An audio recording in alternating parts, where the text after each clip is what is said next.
Почему же я не хочу в русский мир? Конечно же, в Беларуси мы все слышали это словосочетание «русский мир». Мало того, большинство белорусов прекрасно понимает, что именно туда сегодня тянет нашу страну обезумевший Александр Лукашенко. Кого-то русский мир пугает политическими последствиями, кому-то наоборот кажется, что это спасение от всех бед и несчастий. Но я не хочу в русский мир. Для любой белорусской женщины русский мир обозначает рабство, а я рабыней быть не хочу. Если говорить про русский мир, то очень важно понимать, что в Беларуси нет и не может быть никакого русского мира в чистом виде. Мы ведь в Беларуси, а не русские. Когда кто-то говорит про русский мир, этот человек всегда имеет в виду геополитический выбор. Белоруссия вместо Беларуси. И белорусский мир как часть русского мира.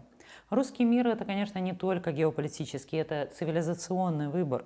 Все, кто живут рядом с Россией, как наша Беларусь, вынуждены решать, находимся ли мы в составе русской цивилизации или находимся в составе европейской цивилизации. Про европейский или западный мир как-то много не говорят. Словосочетание не очень прижилось, но мы можем им пользоваться иногда для лучшего понимания.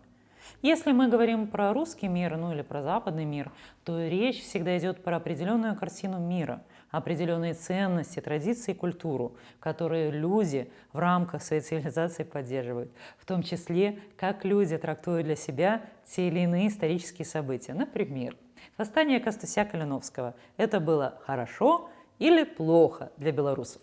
С точки зрения русского мира плохо, с точки зрения западного хорошо. Поэтому россияне иногда называют это восстание польским. Любой факт можно оценивать с разных сторон, но при этом сам факт остается нейтральным. Эмоции только добавляют окраску.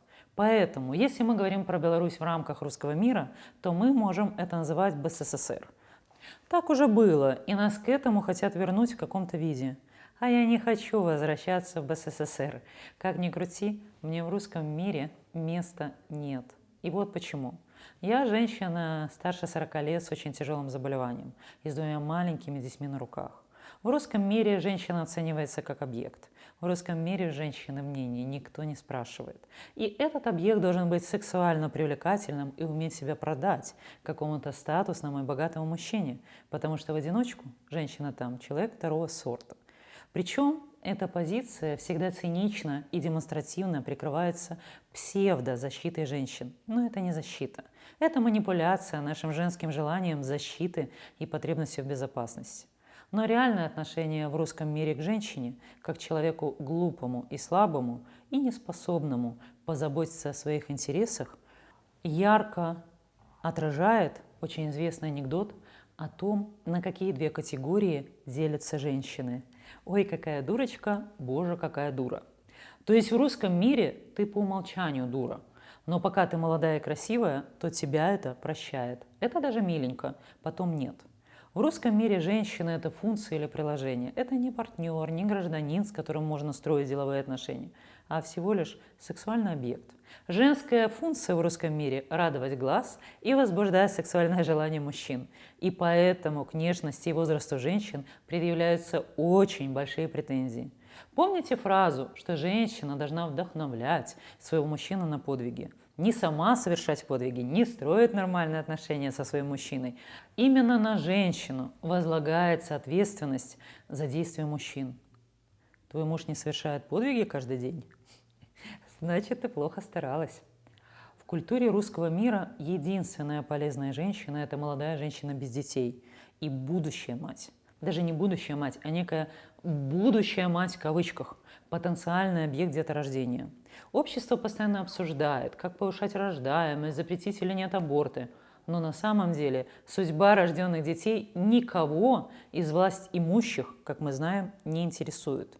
Кого-то интересовало, как вы выживаете с ребенком на руках? Чем питаетесь? Достаточно ли спите? Что Лукашенко сделал в Беларуси для поддержки матерей и детей? Ровно ноль. Он только предъявляет бесконечные претензии к матерям и настрочил свои декреты, включая карательный декрет 18. Русскому миру плевать на вашего ребенка, пока ребенку не исполняется 18 лет. И если это мальчик, то есть солдат, тогда про этого мальчика государство сразу вспоминает и протягивает к нему свои цепкие ручонки. Женщина с ребенком или, не дай бог, с детьми в русском мире – это БУ с прицепом, предмет бывшего потребления. А мы, женщины, не предметы. Родить, воспитать и поставить на ноги – это ведь подвиг, про который обычно никто не говорит. Согласитесь, если бы русско-мирское общество интересовалось настоящими планами женщин, то женщина с 2 детьми была бы на вес золота. А сейчас это только прицеп. И как только ребенок появляется, он становится сугубо ее личной проблемой. Никто вообще-то не собирается помогать, так вопрос даже не стоит. Но при этом молодой и красивой ты обязана оставаться. Толстая, больная, старая. Спрячься, умри молча и не позори нашу страну. Это называется эйджизм. Оценка женщины только с позиции возраста, то есть предмета, который перестает выполнять свои функции или кем-то уже был использован. Все женщины русского мира отчаянно борются за то, чтобы всегда выглядеть молодыми и красивыми. Они отчаянно борются, чтобы сохранить свою ценность для общества, которое ценит только внешний вид. Получается, что женщины с возрастом 40 лет и старше как раз выпадают из этого самого общества и перестают быть ценными. Я многого добилась в жизни. Я знаю, что добьюсь еще больше. Но когда я ставлю себя на место простой женщины из русского мира, то задумываюсь. Хочу ли я жить в мире и культуре, где мой опыт, мои знания, мой профессионализм, мои навыки, моя доброта, мои душевные качества не имеют никакого значения? В мире, где имеет значение только мой пол и возраст, и которые обесценивают абсолютно все, кем я являюсь. В мире, где я виновата всегда и во всем, и несу ответственность за все, что происходит вокруг, даже если я на это не могу повлиять. Хочу ли я всегда быть виноватой? Нет, я не хочу так жить. А ведь есть и вторая категория людей, которые сразу становятся второстепенными и ненужными в русском мире. Это те, у кого нашли какое-то серьезное заболевание, или люди с инвалидностью. Культура русского мира пропагандирует культ здорового человека. И если человек заболевает, то считается, что это опять сама дура виновата. Отсюда нелепое объяснение, что это болезнь за грехи или за твое поведение. Но если ты идеально, то, конечно, это болезнь за грехи твоих бабушек и дедушек. Серьезно? Для русского мира человек с тяжелым заболеванием или инвалидностью тоже не ценность. А значит, совершенно не важно, какую боль он или она чувствует и как он или она выживает. Для человека с инвалидностью в культуре русского мира наступает, по сути, гражданская смерть. Физиологически ты, конечно, жив, но очень зависишь от своих родственников и от того, хотят ли они тебе помогать. Я бы хотела напомнить одну историю из русского мира.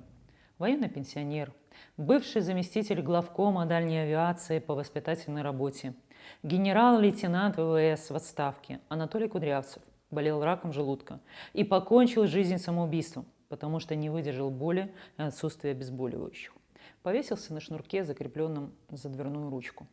Получается, что целый генерал и заместитель по целому роду войск не смог получить необходимое лекарство от русско-мирского государства.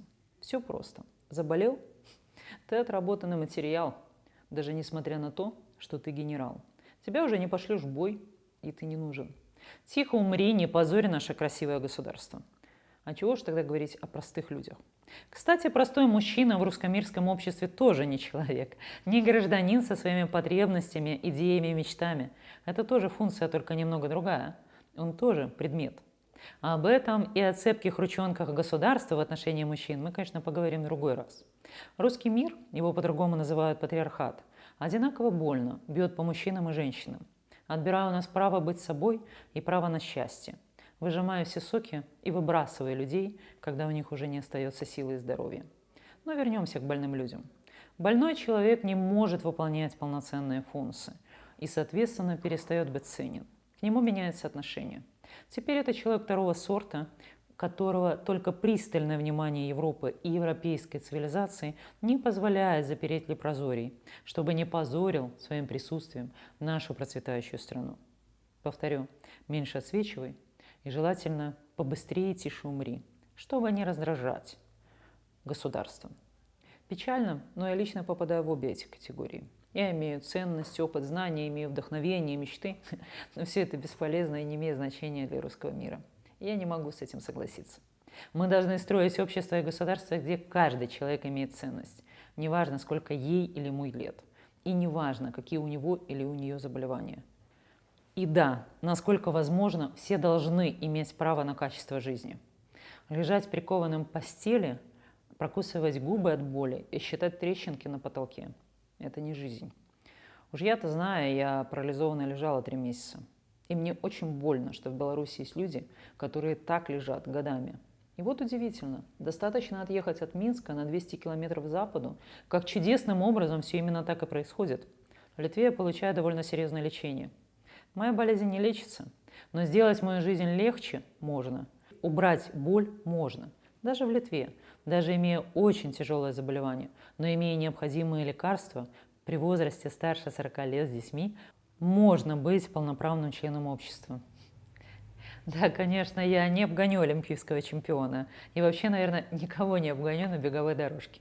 Понятно, что я уже не буду прыгать с парашютом и уже не сяду на шпагат. Ну и ладно. Важно, что я просто реализую все те навыки, опыт, таланты, которые я бы никогда не реализовала в русском мире. Культура русского мира еще предполагает, что любая женщина – враг и конкурент другой женщине. Ведь там оценка происходит не по уровню интеллекта, а по внешнему виду. Нам навязывается, причем искусственно, что женщины должны бороться за мужчин, потому что мужчины – это ресурс или доступ к ресурсам. В русском мире у женщин самостоятельный доступ к ресурсам ограничен. И это тоже инструмент контроля русского мира над женщинами. Внешний вид женщине нужен только в одном случае – в борьбе за статусного мужчину, на котором она должна уехать в светлое будущее. Но я не хочу участвовать в этой гонке конкуренции.